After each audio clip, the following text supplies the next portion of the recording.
না আমার গাড়িটা লেগেছে আরে ওরা ফায়ার করতে পারবে না বাল ফায়ার করে দেবে পুলিশ আমাদের উপরে ফায়ার করছিল আমি সব ভিডিও তোমাদেরকে আইডিতে দিব তবে ওরা ফায়ার করতে পারবে না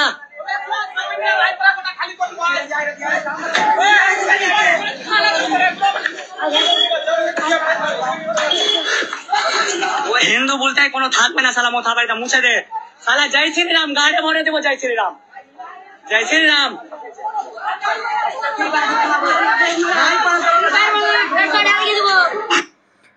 ভিডিওতে পরিষ্কার আপনারা শুনতে পেলেন যে ওরা ফায়ার করতে পারবে না, পুলিশ ফায়ার করতে পারবে না, মানে এই কনফিডেন্স, পুলিশ ফায়ার করতে পারবে না, হিন্দু বলতে কেউ থাকবে না, মুছে দেব। আমি বলছি না, ভিডিওতে যে ভিডিও করছে, যে দাঙ্গাকারী ভিডিও করছে, কারণ দাঙ্গাকারীদের কোনো জাত হয় না, সেই চিৎকার করে বলছে যে ফায়ার করতে পারবে না আর হিন্দুদেরকে হিন্দু শূন্য করে দেবো। আর তারপর জয় শ্রীরাম স্লোগানটাকে নিয়ে কিভাবে এটাকে একটা গাল হিসেবে নিতে হয় বা কিভাবে উত্তেজিত হতে হয় এটাকে নিয়ে আমাদের রাজ্যের মুখ্যমন্ত্রী শিখিয়েছেন, তার প্রতিফলন আমরা দেখতে পেলাম। এখন থেকে 3 ঘন্টা আগে হঠাৎ করে মালদার মোথাবাড়িতে এরকম একটা মব দেখা যায়, পুরো দাঙ্গার মতো সিচুয়েশন হয়, টার্গেট একটাই যে আমরাই বিচার করে নেব নিজেদের, এবং থানা ঘেরাও করা হয়। থানা ঘেরাও করার পর যেটা করা হয় সেটা হচ্ছে হিন্দুদের দোকান বেছে বেছে টার্গেট করে করে ভাঙচুর করা হয়। শুধু তাই নয়, রাস্তা দিয়ে যত অটো, গাড়ি, প্রাইভেট কার, সমস্ত কিছু ভাঙচুর করার একটা ইন্টেনশন নিয়ে বেরোনো। আর মনের মধ্যে বিন্দু মাত্র ভয় নেই, প্রশাসনের ভয় নেই, পুলিশের ভয় নেই যে আমি ভিডিও করছি, আমি ওপেন লাইভ করছি, আমাকে ইজিলি আইডেন্টিফাই করা যাবে, আমাকে চিনে নেবে, মুখে কোনো কাপড় নেই।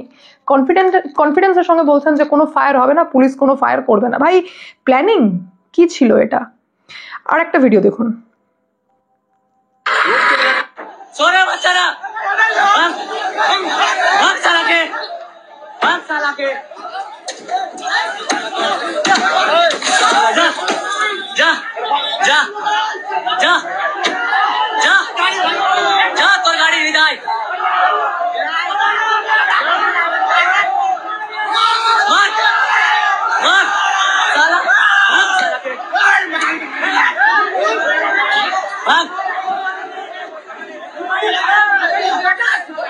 অ্যাকশন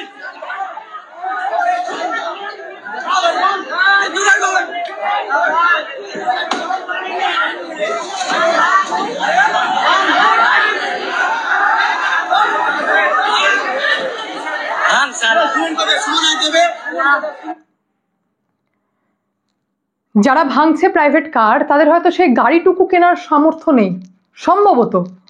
কিভাবে একটা অন্য লোকের গাড়ি, যে হয়তো কিছু জানেই না, বোঝেই না, বা হঠাৎ করে কি হলো বুঝে না, তার গাড়ি দুমদাম ভাঙছে, আর এমন একটা অ্যাটিটিউড যে যা সালা বিচার করে দিলাম, যা তোর বিচার হয়ে গেল। অবাক তো তখন লাগলো যখন আমি এই ভিডিওর লাইভ চলছে, লাইভ গাড়ি ভাঙছে, লাইভ লাথি মারছে, আমি একটা পুলিশ দেখতে পাইনি, কোনো পুলিশের অ্যাকশন দেখতে পাইনি। উল্টো আমি কি দেখলাম, আমি বুঝলাম যে পশ্চিমবঙ্গের ভয়ঙ্কর পরিস্থিতি। কমেন্ট দেখেছেন? কমেন্টের মধ্যে একজন লিখছেন হাই, কমেন্টের মধ্যে আরেকজন লিখছেন এমএলএ সাবনা ইয়াসমিন জবাব চাই। তিনিই আবার লিখছেন যে পুলিশকে জিজ্ঞাসা কর ওই দিন রাতে কোথায় ছিলি। আবার লিখছেন যে মারো ভাই মারো।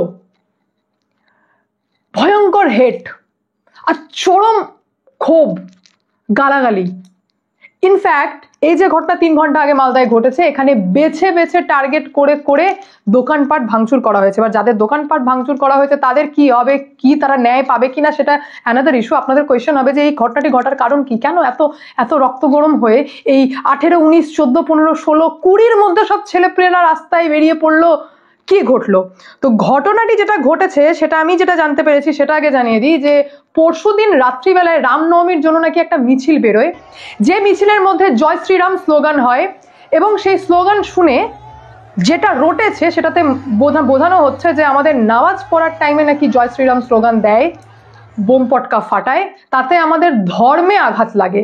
আর সেই কারণে পরশুদিনের ঘটনা, তারপর বুঝতেই পারছেন যে আলাপ আলোচনা হয়েছে, কোথাও এক জায়গায় হয়েছে, প্ল্যানিং হয়েছে, সোশ্যাল মিডিয়া সুন্দর করে ইউজ করে একটা ভয়ঙ্কর মব আমরা আজকে দেখতে পেলাম। কারণ ঘটনা পরশুদিনের, মব আজকের, মাঝখানে প্ল্যানিং হয়েছে, এ বিষয়ে কোনো সন্দেহ নেই।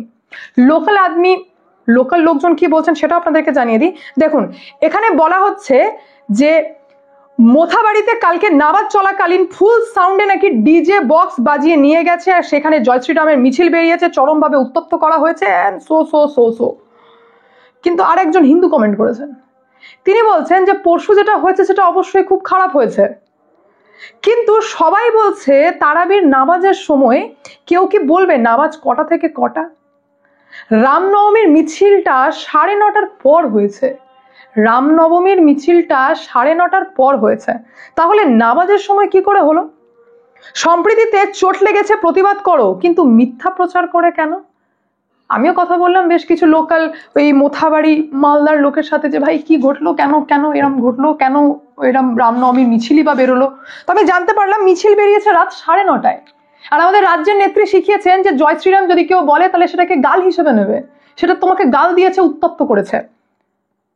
এটা কিন্তু সত্যি যে নামাজ পড়ার টাইমে মিছিল বেরোয়নি, আপনারা স্ক্রিনে দেখতে পাচ্ছেন যে কতটা অন্ধকার। এটা বেরিয়েছে রাত 9টা থেকে 9:30। এইবার ভাবুন, ইউপির মতো একটা রাজ্য যেখানে যোগী আদিত্যনাথের মতো সিএম বলছেন যে যদি মহরম হিন্দু এলাকা দিয়ে যেতে পারে তাহলে মুসলিমদের এলাকা দিয়ে আমাদের হোলি যাবে না কেন? এটা আমরা শুনে এসেছি। মিলেমিশে থাকছি, খুব স্বাভাবিক ব্যাপার। রামনবমী হোক বা যাই ঘটুক, যদি আমরা মুসলিম এরিয়ার মধ্যে দিয়ে যাই আমরা তো একে অপরের সঙ্গে থাকবো, এটাই স্বাভাবিক। ইনফ্যাক্ট আমাদের তো এমন পপুলেশন যে 5 জন হিন্দুর পর একটা মুসলিম থাকবেই, এটাই স্বাভাবিক।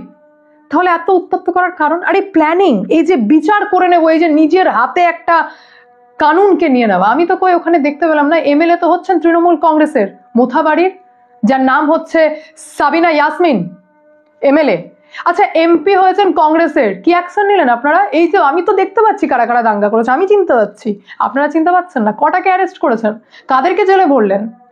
উল্টো আপনারা জানেন যে মহারাষ্ট্রে দাঙ্গা যারা করেছে, নাগপুরে যে দাঙ্গাকারী, যে মেন মাস্টার মাইন্ড, তার বাড়ি অলরেডি বুলডোজার দিয়ে ভেঙে দেওয়া হয়েছে। আমাদের রাজ্যে কি এরকম কোনো অ্যাকশন নেওয়া হবে নাকি রাজ্যের নেত্রী শুনতেই বলবেন যে নেটটা অফ করে দাও, নেটটা অফ করো, বেশি যেন না ছড়ায়, আসল সত্যটা যেন সবাই না জানতে পারে? আচ্ছা বলি কি, তৃণমূল কংগ্রেসের যে সমস্ত ইউটিউবারদের নতুন নতুন গজিয়েছেন, ভিডিও করছেন, মালদার ব্যাপারটা জানিয়েছেন? জানাননি তো, আমি আপনাদেরকে জানালাম। এইভাবে উত্তপ্ত করে দুই সম্প্রদায়ের মধ্যে দাঙ্গা লাগানোর চেষ্টা করা হচ্ছে। হিন্দুরা দেখছে, হিন্দুদের বাড়ি ঠিক টার্গেট করে করে ভাঙা হচ্ছে। মালদায় ভাঙা হয়েছে, যেখানে এখনো কোনো অ্যাকশন আমার কাছে নেই, কোনো রিপোর্ট আমার কাছে, কিন্তু মহারাষ্ট্রে আমি দেখতে পেয়েছি দাঙ্গাকারীরা যারা যারা হিন্দুদের, মহারাষ্ট্রেও এটা হয়েছে। তার মানে প্ল্যানিং, হিন্দুদের বাড়ি টার্গেট করে করে ভাঙা হয়েছে, হিন্দুদের গাড়ি টার্গেট করে করে ভাঙা হয়েছে। আমি তো এমনটাও জানি মহারাষ্ট্রে যে নাগপুরে যেখানে দাঙ্গা হয়েছে একটা স্ট্যান্ড রয়েছে গাড়ি রাখার, সেই স্ট্যান্ডে নাকি সেই দিন শুধুমাত্র হিন্দু সম্প্রদায়ের লোকের গাড়ি ছিল, মুসলিম সম্প্রদায়ের গাড়ি ছিলই না। তো এই চ্যানেলটা কোথায় থেকে কেন হচ্ছে? বাংলাদেশের ছোঁয়া লাগছে নাকি আমাদের দেশে আমরাই থাকতে পারবো না, আমাদের উৎসব আমরাই সেলিব্রেট করতে পারবো না, নাকি প্রত্যেকটা উৎসবের আগে আমাদেরকে বলতে হবে ফোর্স পাঠান, আর্মি পাঠান, আমাদের প্রোটেকশন চাই? কি হয়ে গেছে আপনাদের রাজ্যে? আপনারাই দেখুন, আপনাদের রাজ্যে কি হয়ে গেছে আপনারা দেখুন, কারণ আমার রাজ্যে কি হচ্ছে আমি দেখতে পাচ্ছি।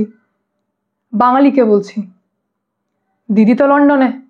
বাকি আপনাদের মতামত কমেন্টের মাধ্যমে জানান, কারণ চারিদিকে দাঙ্গার পরিস্থিতি, আর দাঙ্গা ওপেন দাঙ্গা, সোশ্যাল মিডিয়াতে ওপেন লাইভ করে দাঙ্গাকারীরা বলছেন যে দাঙ্গা করলাম, মারলাম, ভাঙলাম, পুলিশ গুলি চালাবে না। সাবাস, এই হচ্ছে আমাদের পশ্চিমবঙ্গ। যাই হোক, আপনাদের মতামত কমেন্টের মাধ্যমে জানান। আমি এখানে এন্ড করি, দেখা হচ্ছে নেক্সট ভিডিওতে। ভালো থাকবেন, সুস্থ থাকবেন, সঙ্গে অদ্বিতীয় চ্যানেলকে অতি অবশ্যই সাবস্ক্রাইব করবেন, কারণ যা হবে স্পষ্ট হবে।